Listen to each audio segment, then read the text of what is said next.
and welcome. It is June 12th, 2024. I'm Dr. Deuk, and I'm here to perform a bilateral sacroiliac joint treatment. Now this patient, go ahead and pull out for a second, Jordan, has horrible pain in many different places. We just completed her thoracic Deuk laser disc repair.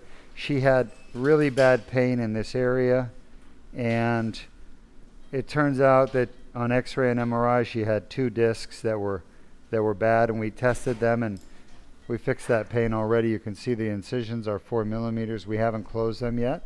We will. But she also has pain right here and right here and right here and right here. So what are these pain sources? Well, the butt crack is here, and this is kind of the humpback. It's called the sacrum or tailbone. We call it the sacroiliac joint. It's the joint between all your spine, which ends in your tailbone or sacrum, and that transmits all the force of the weight of your body into your iliac crest, which are these, skeleton bones you all see at Halloween. And that joint right here, in her case, is full of arthritis. I'm going to show it to you in a minute.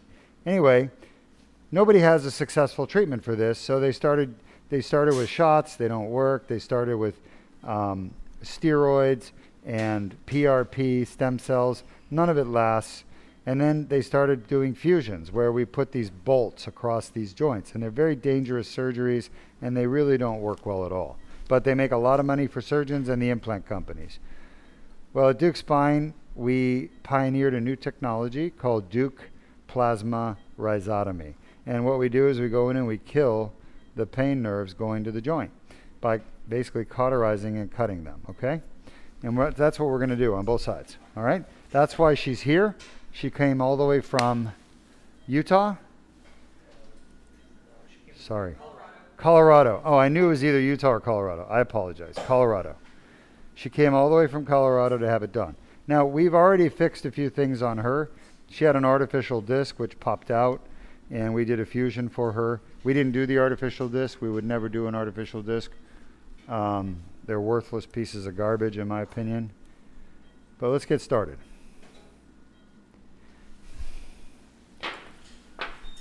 So, not only am I doing her SI joint, I'm also doing her L5-S1 facet. So I didn't talk about that, but that's an easy one. I'm just going to get that done in the beginning. So I'm going to advance my probe to the L5 transverse process. You guys see it? Show us where the L5 TP is. It's right there.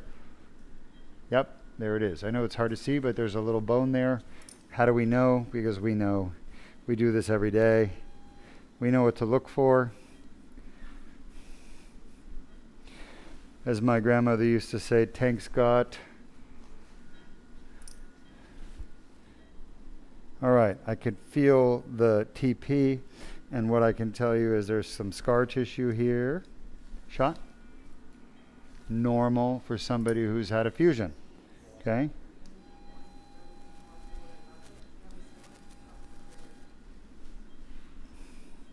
A lot of scar tissue. I'm going to have to work my way through it.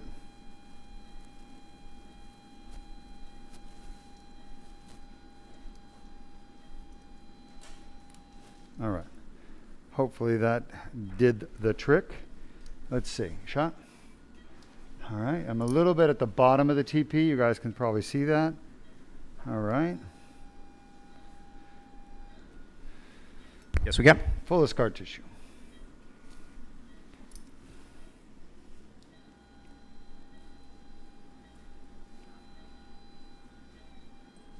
All right. So that's one. Now we're going to go to the sacrum and do the L5 dorsal ramus shot. A little bit low. Show us what we're aiming for so the audience can see. That's correct. So there's a little valley there. Shot. I'm a little bit too low. And, as a surgeon, you always have to use navigation. Navigation means you're not going to get it right the first time. It means you use the X-ray to guide. And that's what I'm doing. Shot. So I'm trying to get, there it is. My tip is almost perfect, but not quite. But again, lots of scar tissue here from her prior surgery. I think that's pretty close, Sean. I'm trying to find the bony surface back here. Sean? Got to watch the tip, so I'm a little bit lower than I should be. Again, I have to reposition. I have to try to get to my trajectory. I got to re-aim and re-trajectorize. There we go. So the tip is perfect on the x-ray, but I have to feel bone. And do I feel bone here?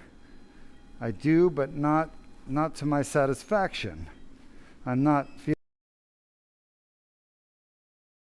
a little deeper to get to where I need to be. Again, I'm being held up by scar tissue along the way. Let's see if that's better. That is better.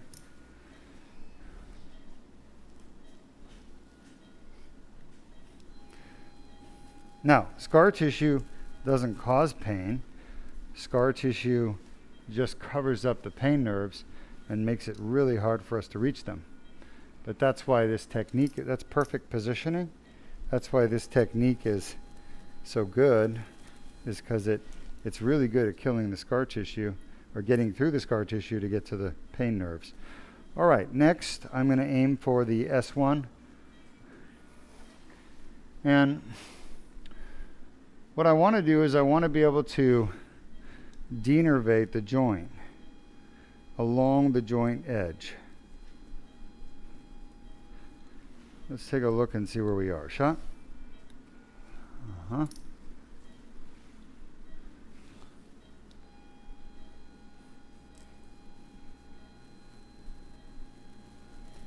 That's what I'm doing. I want to show you her joint real quick. Shot? Yeah, you can show her the joint. See the black line? That's the SI joint. That's where we do. That's where the sacrum meets with the iliac bone. Show the iliac? Yep. And that's where it's full of arthritis. You can actually see the bones overgrowing. It looks like down lower. Look at that right there. Yeah, those lines are showing hypertrophied bone. Really bad. So that means bones are grinding on bone. Not a problem, except that it causes pain. Functionally, it doesn't do anything other than cause pain. And it's the pain that limits people's activities and quality of life. So I'm literally marching along the sacrum now. And it's so easy to do this. I hate to say it, but it's incredibly easy to do, and it's so gratifying for the patient to be out of pain. And all these other surgeons are recommending fusions. They don't need a fusion. Fusions pay big bucks, okay? The only people that need fusion are the surgeons and the implant companies, because that's how they make a lot of money. But patients don't need fusions. They just need something that's going to get rid of their pain and keep them functional. I think we're almost done here. We're going to go to the other side next. I think we're done here, okay? So we did the L5-S1 facet, and we did the sacroiliac joint, and I'm happy with that. Now, I'm not going to put a staple in her because she's apparently allergic to staples, which is interesting because you can see the staples right there on the x-ray from her artificial disc.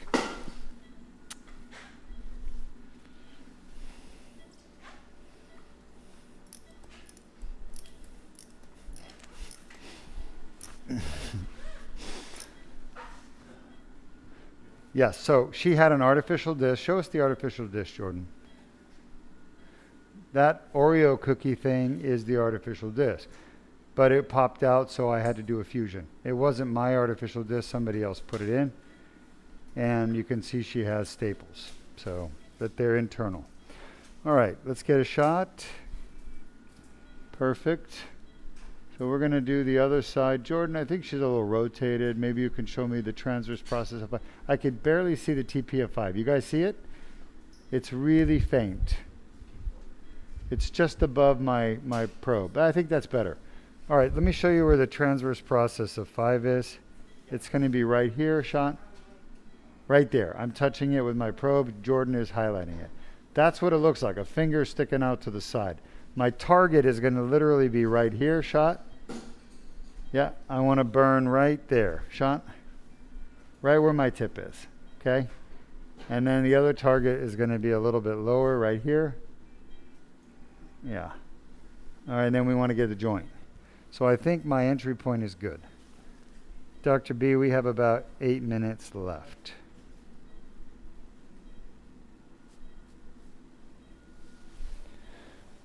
Any questions? At this moment, no current questions. Do we have any watchers? Yes, we do. We do have a comment, though. This was from the last live stream coming from Rita once more on YouTube. Yeah. Saying that my thigh is numb since 2008 because they wouldn't help me. So they say it's permanently numb. I wish I could find someone like you said with the money to help me. Yeah. I can tell you who to write to, Rita.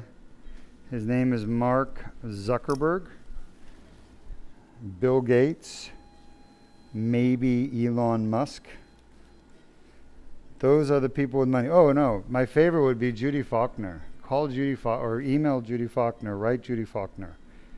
Faulkner. She's made billions of dollars in profit stealing money out of healthcare. Money that should be helping patients get better. Hospitals have paid her for their stupid electronic medical record systems that are a waste of time and money. The VA system just announced that the electronic medical record system that they originally contracted for $3 billion, $3 billion, that's a B, folks. And then there were overages. Of course there's overages. They sneak the overages in, these companies, for an additional $11 billion. The VA is abandoning the EMR from Oracle, okay? This is a huge travesty, folks. I could tell you right now, the entire VA system, all they do is deny the veterans care, trying to save money, okay? So all these vets who fought for our country have no access to health care anywhere else. They're old, retired. They want their hips fixed, their backs fixed. The VA basically has a system in place that prevents them from getting care, okay? Now, not 100% of them, but a lot of them. I worked in the VA hospital. I know this. We tried to get the vets to get in and get care. We went to administration, and the VA administration shut it down. They said, nope, you cannot help more vets, because basically they're just trying to save money. So they refused treatments for costs and money, and yet they spent $12 billion on an electronic medical record system. The actual amount we'll never know, and it is truly criminal what's happening. And I'm going to expose it eventually in my next movie.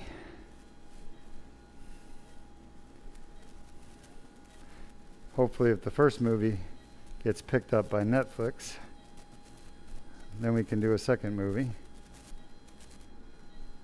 They're actually filming our movie right now in San Diego, and they're about halfway done, and apparently it's going really well. All right, that's one target nerve. The next, you guys remember the target? Jordan, you want to show us? That's right, the valley, right there. So I got to make my way over there.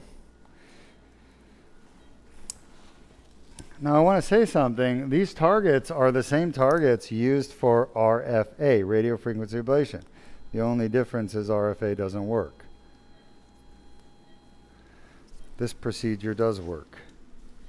Wait, I wouldn't put it on yet. All right. Got to make sure it's fully dry.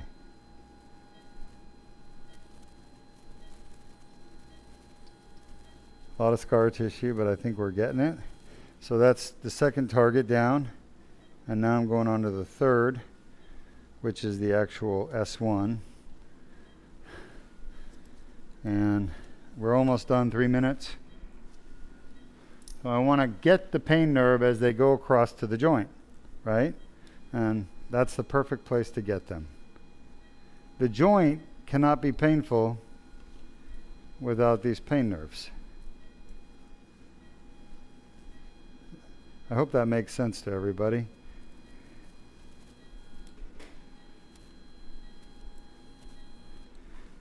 A joint that hurts cannot hurt if the nerves don't tell the brain it's hurting. So if you can intercept those signals, those pain signals along the way, then the brain doesn't know you have pain. You see, pain truly is something that's perceived in the brain.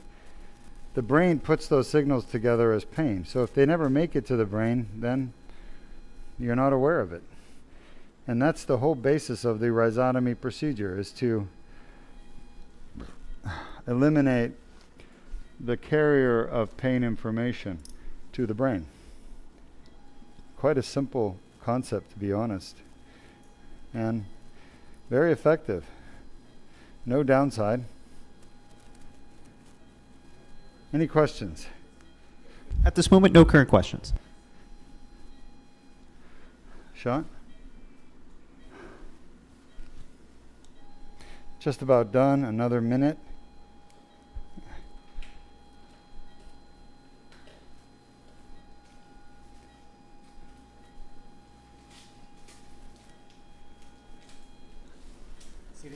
Thank you so much. Thank you. All right. I wish her the best of luck.